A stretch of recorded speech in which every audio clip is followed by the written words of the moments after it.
संचालक महोदय, मंच पर विराजमान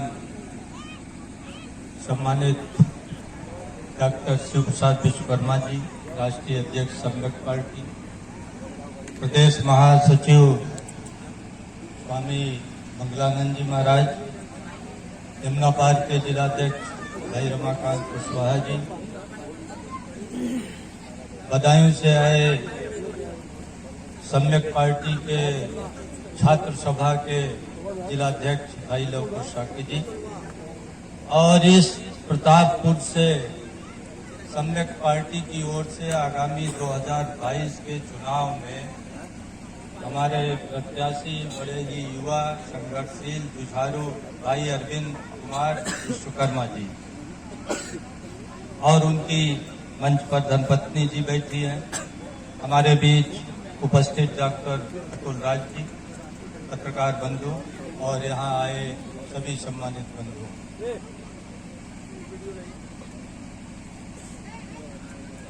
देखिए, अगर आप खुली आंखों से देखें और खुले मन से, बुद्धि से समझें तो आपको देश की समस्याएं अपने आप दिखाई पड़ती हैं। आज हमारा देश स्वतंत्रता के बाद इतनी लंबी यात्रा तय किया, लगभग 74 साल हो गए। ये तो नहीं कहा जा सकता कि कोई भी प्रगति नहीं हुई। ढेर सारी प्रगति हुई, ढेर सारे कॉलेज बने, ढेर सारी सड़कें बनी, विमान बने, तमाम चीजें बनी, तमाम चीजों में विकास हुआ। लेकिन उस विकास की तुलना में आम आदमी आज कहाँ खड़ा है, सबसे महत्वपूर्ण प्रश्न यह है। इस देश की जो बहुसंख्यक आबादी है, लगभग 140 करोड़ की आबादी है, और आज केंद्र में जो भारतीय जनता पार्टी की सरकार है वो उत्तर पूरे देश में 80 करोड़ लोगों को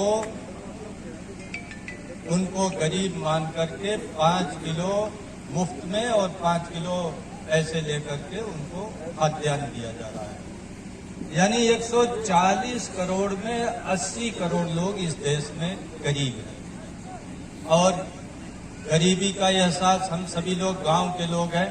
हमारे बीच पत्रकार बंधु बैठे हैं, सभी लोग गांव के हैं। आज प्रत्येक घर में 2-3 लड़के BA MA करके या इंटर करके, हाई स्कूल करके, जैसी तैसी पढ़ाई, इतनी घटिया पढ़ाई है सरकारी व्यवस्था की, अभी मंच से तमाम लोगों ने बताया, करके बेरोजगार बैठे हुए। खेती किसानी का हालत यह है कि बढ़ते बढ़ते जमीनें बीघे में आई, किसी भाई के 1 बीघे आया, किसी घर में 1.5 बीघे आए, और अब बढ़ते बढ़ते बिस्से में जमीनें आ रही हैं, और सिर्फ इतनी बचेगी आगे जमीनें कि सिर्फ आप मकान बनवा। तो हमारी गरीबी बढ़ी, हमारी अशिक्षा बढ़ी, हमारी बेरोजगारी बढ़ी। और अभी मंच से लोगों ने बताया कि हमारे बीच जो सरकारें आई और अपना घोषणा पत्र जारी किया कि हम 15 लाख रुपए हर के खाते में डालेंगे, हम ब्लैक मनी दूर करेंगे, हम बढ़िया शिक्षा लाएंगे, हम सबको चिकित्सा देंगे, हम सबको रोजगार देंगे, तो उसके बजाय इन्होंने अपने मुंह से ही कह दिया कि भाई ये तो हम जुमला बोल रहे थे, यानी ये फर्जी बात कह रहे थे। तो जब जिस देश के शासन सत्ता में बैठे लोग इतने गैर जिम्मेदार हों कि वो अपने घोषणा पत्र को ही कह रहे हैं कि हम ये तो घोषणा पत्र नहीं, ये जुमला है, तो घोषणा पत्र कैसे गंभीरता से लागू करेंगे। हमारे बीच सभी गांव वासी बैठे हुए हैं, पत्रकार बंधु भी बैठे हुए हैं, सभी लोग अपने इर्द गिर्द देख रहे हैं कि जिस ढंग से महंगाई बढ़ रही है, गरीबों का जीना मुश्किल हो गया है, और आज जो सरकार हमारी व्यवस्था कर रही है वो सिर्फ जीने भर के लिए व्यवस्था कर रही है। यानी आपको धोती लगोटी मिलने लगे, आपको साया ब्लाउज मिलने लगे, आपको कपड़ा मिलने लगे, बच्चे स्कूल में जाएं तो उनको पढ़ाई लिखाई के बजाय उनको खाने का मिले, उनको जूता मिले, मोजा मिले, सब कुछ मिले। लेकिन अभी हमारे राष्ट्रीय अध्यक्ष जी ने बताया कि सब कुछ मिले लेकिन पढ़ाई न मिले। तो इतनी गंभीर समस्याएं हैं। और आज हम गांव में रहने वाले तो 100 परिवार में से अगर ले लीजिए तो 95 परिवारों की हालत यही है। न कायदे से खाना है, न कपड़ा है, न मकान है, न शिक्षा है, न रोजगार है। और आप सभी लोग सब काफी हमारे बुजुर्ग हैं, नौजवान साथी भी हैं, आप सभी जानते हैं कि अगर इस देश में 2 चीजें दे दी जाए, शिक्षा और रोजगार, और शिक्षा से ही रोजगार पैदा होगा। आप सभी लोग जानते हैं कि आज चीन की आबादी हमसे भी ज्यादा है, लगभग 10 करोड़ ज्यादा है। उनकी आबादी 150 करोड़ है। लेकिन चीन ने अपने देश के सारे निवासियों के बिना भेदभाव के सबको पढ़ा दिया, सबको ज्ञान से उनको लैस कर दिया, सबको तकनीकी से लैस कर दिया और हर आदमी के रोजगार की व्यवस्था की। और अभी रिपोर्ट प्रकाशित हुई है कि चीन ने धन संपत्ति में अमेरिका को भी पछाड़ दिया है। और चीन, हमारा देश 47 में स्वतंत्र हुआ और चीन में 49 में कम्युनिस्ट पार्टी आई। तो उन्होंने इतने तेजी से किया और उन्होंने पकड़ा क्या, 2 चीज पकड़ी, शिक्षा और रोजगार। अगर हमारे सारे बच्चे पढ़े होते, नौजवान पढ़े होते और सबके लिए रोजगार की व्यवस्था होती तो क्या आपको 5 किलो आटा देने की जरूरत है? क्या आपके घर बनाने की जरूरत है? क्या शौचालय बनाने की जरूरत है? लेकिन सरकारें आपको मजबूत नहीं करना चाहती। सरकारें आपको मजबूर बनाना चाहती हैं और जितना ही आप मजबूर रहेंगे उतने ही सस्ते में आपका वोट उनको मिल जाएगा। बड़ी बड़ी बातें होती है हम लोगों के बीच कि हमारा एक एक वोट कितना कीमती है। एक वोट से अगर विधायक जी हार रहे हो तब आपको पता चलेगा कि वोट की कीमत कितनी है। एक वोट से प्रधान जी की जब हार जीत होती है तब आपको पता चलता है कि एक वोट की कितनी कीमत है। लेकिन चूंकि हम लोगों को लोकतंत्र हलवा पूड़ी की भांति मिल गया, हम लोगों ने लंबा संघर्ष नहीं किया। आजादी के लिए तो संघर्ष किया लेकिन लोकतंत्र के लिए यहाँ कोई संघर्ष नहीं हुआ। वोट का अधिकार, जितने लोकतांत्रिक देश हैं, यूरोप के देश हैं, अमेरिका के देश हैं, यूं ही वोट का अधिकार नहीं मिल गया है। सब लोगों ने लंबी लड़ाई लड़ी है, सब लोगों ने लंबा संघर्ष किया है।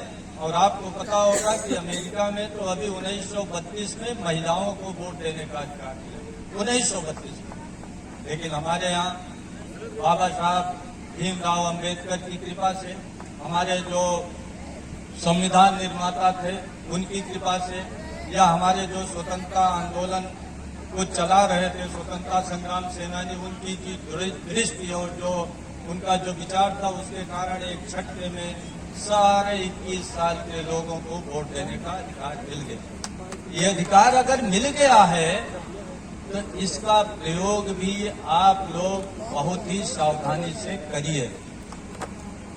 मित्रों, समस्याएं बहुत हैं। अगर समस्याओं को रोना रोएंगे तो पूरा महासागर भर जाएगा। महंगाई है, अशिक्षा है, बेरोजगारी है, किसानों की समस्या है, बिजली नहीं है, सड़क नहीं है, पानी नहीं है, आप बीमार हो जाते हैं तो कायदे से चिकित्सा नहीं है, और अगर गंभीर रूप से बीमार हो गए तो ज्यादातर गांव के लोगों के घर द्वार भी बिक जाते हैं। इस तरह की स्थिति है, घर द्वार भी बिक जा रहे हैं। और आप सरकारी चिकित्सा व्यवस्था को जाकर देख लीजिए, सरकारी शिक्षा व्यवस्था को देख लीजिए, तो ये सब समस्याएं हैं। तो आपके सामने एक रास्ता तो ये है कि आप बैठ करके समस्याओं का रोना रोइए, और दूसरा विकल्प यह है कि इन समस्याओं का समाधान ढूंढिए। तो समाधान आप कहां से ढूंढेंगे? आपकी इन समस्याओं के लिए कौन सी सरकार जिम्मेदार है? उत्तर प्रदेश सरकार जिम्मेदार है कि केंद्र की सरकार जिम्मेदार है? सभी लोग जानते हैं कि इन समस्याओं के लिए केंद्र की ही सरकार जिम्मेदार है। केंद्र में ज्यादा समय तक कांग्रेस की सरकार रही और अब केंद्र में भारतीय जनता पार्टी की सरकार है। ये दोनों पार्टियां इस देश में सामंतवाद, पूंजीवाद, बड़े लोगों की पार्टियां हैं, राजा महाराजा जमींदार, इन सब की पार्टी है। उनको गरीब और आम जनता की कोई चिंता नहीं है। इसीलिए देश की स्वतंत्रता के बाद अंग्रेजों ने जो शिक्षा व्यवस्था हमारे देश में एक अच्छे ढंग से लागू किया था, हमारे बाप दादे पढ़ लिए थे। अंग्रेजों के जाने के बाद 10-20 साल तक अच्छी थी शिक्षा व्यवस्था, हम लोग भी पढ़ लिख करके निकल आए। अब आज हमारे गांव के बच्चे बिल्कुल पढ़ नहीं पाए। इस देश के चलाने की जिम्मेदारी केंद्र सरकार की है। केंद्र सरकार ही नीतियां बनाती है। आज अगर डीजल पेट्रोल महंगा है तो किसके कारण है भाई? उत्तर प्रदेश सरकार के कारण है कि केंद्र सरकार के कारण? केंद्र सरकार के कारण। अगर महंगाई बढ़ रही है तो किसके कारण? केंद्र सरकार के कारण। अगर हमारी शिक्षा बढ़ रही है तो किसके कारण? केंद्र सरकार के कारण। हमारी बेरोजगारी बढ़ रही है केंद्र सरकार के कारण। हमारे न्याय की व्यवस्था, तमाम तरह के कानून, अभी हमारे किसान भाई इतने दिन से बैठे हुए हैं धरने पर, इतने किसान भाई वहाँ धरने पर बैठे बैठे शहीद भी हो गए। लेकिन इन 3 कानूनों को किसान कह रहे हैं कि भाई मुझे नहीं चाहिए, मुझे नहीं चाहिए, मोदी जी ये वापस ले लो। और मोदी जी नहीं कह रहे तुम्हें चाहिए, तुम्हें चाहिए, तुम्हें चाहिए। बताइए, जबरदस्ती किसानों के लिए कानून बना रहे थे। ये कौन बना रहा है? ये केंद्र सरकार बना रही है।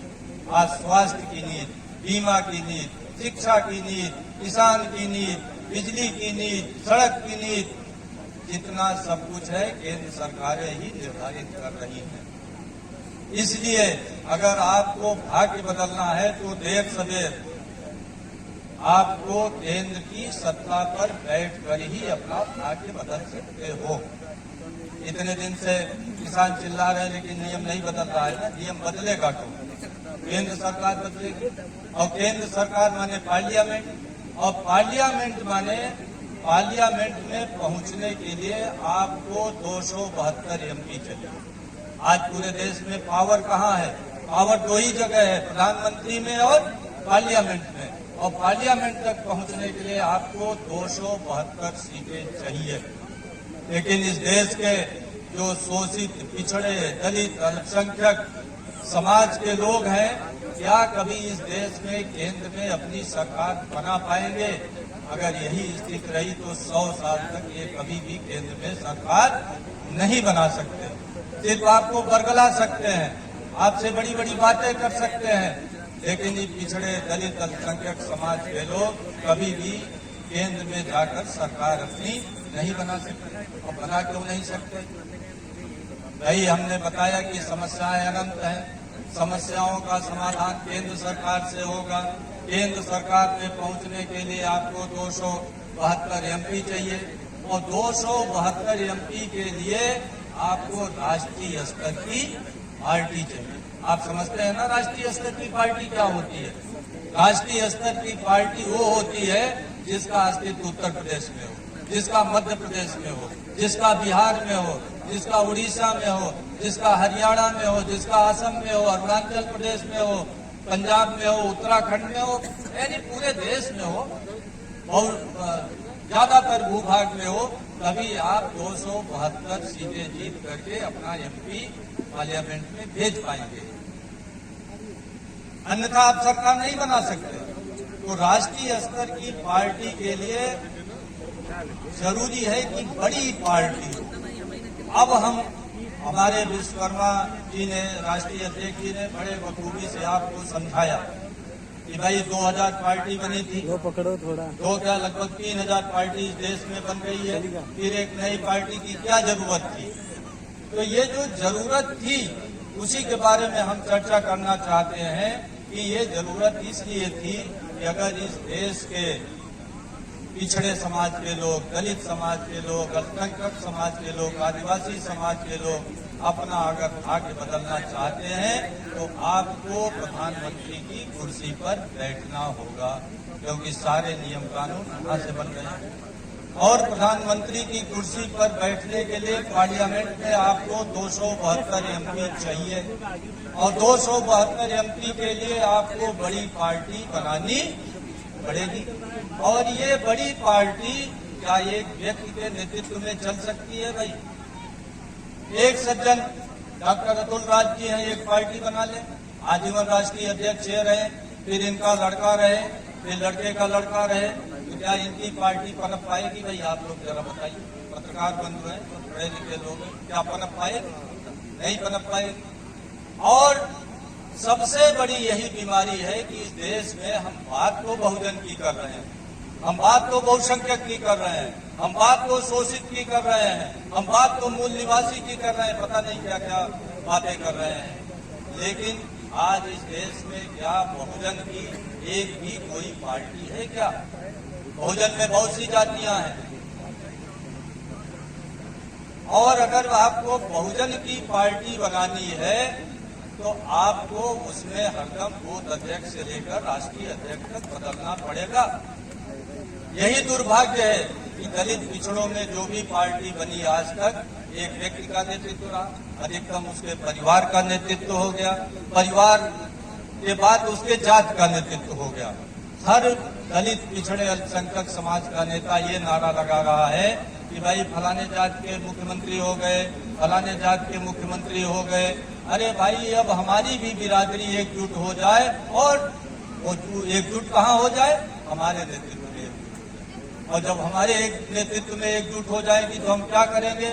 पार्टी का भौकाल बनाएंगे, पार्टी का कहीं से समझौता करेंगे, 7-8 टिकट लेंगे, एक टिकट बीबी लड़ेगी, एक टिकट हम लड़ेंगे, और बाकी 5 टिकट 2-2 करोड़ का। यही तो एजेंडा है इन दलित पिछड़े पार्टी के ज्यादातर नेताओं का। इसी कारण वो पार्टी का मुखिया बने हुए हैं। मित्रों, अगर इस देश में वास्तव में आपको अपनी समस्या का समाधान करना है तो एक बड़ी पार्टी राष्ट्रीय स्तर की बनानी पड़ेगी, और ये कहीं न कहीं से शुरुआत करनी पड़ेगी। रास्ता थोड़ा कठिन है, क्योंकि ज्यादातर लोग तुरंत चाहते हैं कि तुरंत हमको लड्डू मिल जाए, बनी बनाई पार्टी में चले जाएं। मैं तो भाई अरविंद विश्वकर्मा जी को इनका बहुत साधुवाद, बहुत बधाई, बड़ा अभिनंदन। इन्होंने इस नई पार्टी को, इस नए रास्ते को चुना, जिस रास्ते में संभावना तो अनंत है। अनंत इसलिए है कि करिए उत्तर प्रदेश के मुख्यमंत्री भी हो सकते हैं, ये हमारे पार्टी के राष्ट्रीय अध्यक्ष भी हो सकते हैं, हमारे ये देश के प्रधानमंत्री भी हो सकते हैं, क्योंकि हमारे पार्टी में नियम बना दिया गया है कि कोई भी व्यक्ति 2 कार्यकाल से अधिक किसी पद पर नहीं रहेगा। अगर आज आप कल्पना करिए, बहुजन समाज पार्टी 1984 में बनी, 1984 में 37 साल हो गए। अगर 4-4 साल के लिए राष्ट्रीय अध्यक्ष बदलते तो 9 जातियों, 9 प्रांतों के लोग आज बीएसपी में राष्ट्रीय अध्यक्ष होते। कभी उसमें यादव होता, कभी मुस्लिम होता, कभी कोई आदिवासी होता, कभी पिछड़े वर्ग का कोई होता, कभी बिहार का होता, कभी महाराष्ट्र का होता। तो आज ये बहुजन समाज पार्टी ही बड़ी पार्टी बन जाती, और कदाचित ये जो एक नेता लंबे समय तक नेतृत्व करता है तो उसका अहंकारी हो जाना, उसका तानाशाह हो जाना, उसका भ्रष्टाचारी हो जाना एकदम लाजमी है, प्राकृतिक है, नेचुरल है। इसको आप रोक नहीं पाते, रोक नहीं सकते। जो भी पॉलिटिकल पार्टी चलाता है, आज देख लीजिए कि कहते हैं ना कि हाई कमान नाराज। आज हाई कमान ने ये निर्णय लिया कि फलाने को पार्टी से निकाला गया, आज हाई कमान ने ये निर्णय लिया कि फलाने को पार्टी में लाया गया। तो हाई कमान कौन है भैया? हाई कमान तो एक ही व्यक्ति है ना, हाई कमान कोई पार्टी थोड़ी है। तो वो तानाशाही, वो अहंकार पनप जाता है, और जब ऐसे लोग कभी सहयोग से शासन सत्ता में आ गए तो वो निरंकुश मुख्यमंत्री होते हैं, और जब निरंकुश मुख्यमंत्री होंगे तो जनहित का काम नहीं करेंगे, वो स्वहित में काम करेंगे, अपने परिवार हित में काम करेंगे, अपने जाति हित में काम करेंगे। और यही कारण है कि आज सब लोग नाराज होकर के जात जात की पार्टी पूरे देश में बनाते चले जा रहे हैं, और 2000 पार्टी बना दी, 3000। लेकिन दुर्भाग्य है कि ये जो वायरस की बीमारी है, इस ढंग से व्यक्तिवाद, परिवारवाद, वंशवाद और जातिवाद की, इससे अगला पार्टी बनाने वाला मुक्ति नहीं ले पाया, बल्कि वो भी उसी बीमारी का शिकार हो गया। तो जब उसी बीमारी का शिकार होगा तो कभी भी आप राष्ट्रीय स्तर की पार्टी नहीं बना पाओगे। बहुजन समाज के लोग, दलित समाज के लोग, पिछड़े समाज के लोग ऐसे ही रोते रहें, कभी केंद्र की सत्ता में नहीं पहुंच पाएंगे। और जब तक केंद्र की सत्ता में नहीं पहुंचेंगे, आप अपने भाग्य का निर्माण इस देश में नहीं कर पाएंगे। अपने लिए शिक्षा, अपने लिए रोजगार, अपने लिए न्याय, अपने लिए समता, अपने लिए सम्मान और इज्जत की व्यवस्था आप इस देश में नहीं कर पाएंगे। इसलिए सम्यक पार्टी एक नया विकल्प लेकर आई है। पूरे देश में हम लोग तेजी से काम कर रहे हैं, तमाम बुद्धिजीवी जुड़ रहे हैं, तमाम यूनिवर्सिटी के प्रोफेसर, तमाम रिटायर्ड अधिकारी, तमाम डॉक्टर, इंजीनियर, पढ़े लिखे कवि, साहित्यकार, पत्रकार, बुद्धिजीवी लोग जुड़ रहे हैं, क्योंकि उनको ये बात समझ में आ रही है कि अगर इस देश के बहुजन समाज को इस देश का भाग्य विधाता बनना है तो हमें व्यक्तिवाद, परिवारवाद, वंशवाद और जातिवाद छोड़ना पड़ेगा। और अगर हम नहीं छोड़े तो सभी लोग बर्बाद हो जाएंगे। अगर हम लोग पार होंगे तो एक साथ पार होंगे, नहीं तो डूबेंगे तो एक साथ डूब जाएंगे। हमारी नियत सारे लोगों के साथ। क्या एक जात की पार्टी बनाकर, बहुत बड़ा देश है ये, विविधता का देश है, एक जाति, एक धर्म, एक बिरादरी, एक वर्ग का देश नहीं है। ये लोग जो आज दिवा स्वप्न देख रहे हैं कि एक व्यक्ति रामलाल पार्टी बना लिए, रामलाल के लड़के बिहारी लाल हो गए, फिर बिहारी लाल की जाति जुट गई। क्या एक जाति से आप इस देश में प्रधानमंत्री बन जाओगे? अब तो मुख्यमंत्री भी नहीं बन सकते, प्रधानमंत्री होने की दूर की कौड़ी है।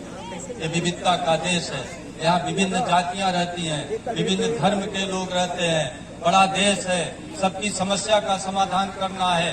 सबके पुत्र राजकुमार हैं, सबके पुत्र का उतना ही महत्व है जितना नेताजी जो पार्टी बनाए हो उनके पुत्र का महत्व है।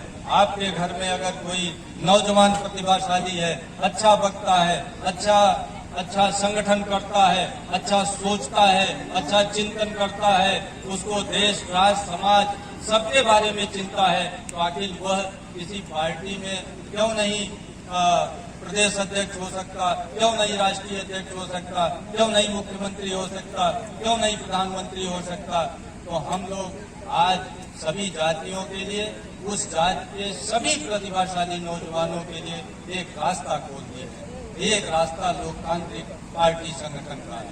सभी आज दलित पिछड़ों के नेता सुनते हैं तो बड़ी हंसी लगती है, अरे साहब लोकतंत्र खतरे में है, लोकतंत्र खतरे में, मोदी जी लोकतंत्र खतरे में डाल दिए। मान लिया लोकतंत्र खतरे में डाल दिए, उनको लोकतंत्र में क्यों यकीन नहीं है? लेकिन श्रीमान जी आप बताइए, आपके पार्टी में कौन सा लोकतंत्र है? आप आजीवन राष्ट्रीय अध्यक्ष बने हुए हैं, एक जात के लोग 75 जिले में 60 जिलों के जिलाध्यक्ष बने हुए हैं। आप सत्ता में आते हैं तो सारा लड्डू इन्हीं को बांटते हैं, नौकरियां इन्हीं को बांटते हैं, मंत्री का पद इन्हीं को बांटते हैं। तो आपके यहाँ कौन सा लोकतंत्र है? तो इस ढंग से एक लोकतांत्रिक पार्टी के गठन का काम शुरू किए हैं। और उत्तर प्रदेश एक बड़ा प्रदेश है, और उत्तर प्रदेश की राजनीति से देश की राजनीति तय होती है। उत्तर प्रदेश की राजनीति देश की राजनीति को दिशा देता है। और उत्तर प्रदेश के आप सभी, और आप लोग तो प्रयाग की धरती के हैं, बड़े पढ़े लिखे बुद्धिजीवियों की धरती है, और यहाँ से तमाम क्रांति के मसाल जले हैं और तमाम क्रांतिकारी राह बने हैं। परिवर्तन की एक यहाँ से शुरुआत हुई है। तो निश्चित रूप से आप लोग साथ लीजिए, इस पार्टी का पढ़े लिखे लोग हैं, बुद्धिजीवी लोग हैं, और हम लोग एक, हमारा नारा ही है कि लक्ष्य लोकतांत्रिक पार्टी का, संकल्प लोकतांत्रिक पार्टी का, लक्ष्य बुनियादी हम लोकतांत्रिक शिक्षा, रोजगार और व्यवस्था की समस्याओं को हल करेंगे। इसी के साथ मैं अपनी बात को विराम देता हूँ। जय हिंद, जय भारत, जय सम्यक पार्टी। सम्मानित साथियों, अभी हमारे संस्थापक राष्ट्रीय अध्यक्ष जी के विचारों को सुना आपने। अब मीडिया वाले भाई थोड़ा बाइट ले रहे हैं और ये कार्यक्रम उसके बाद समाप्त भी किया जाएगा। आप लोग अपने अपने घर जाएंगे, लेकिन एक विचार करेंगे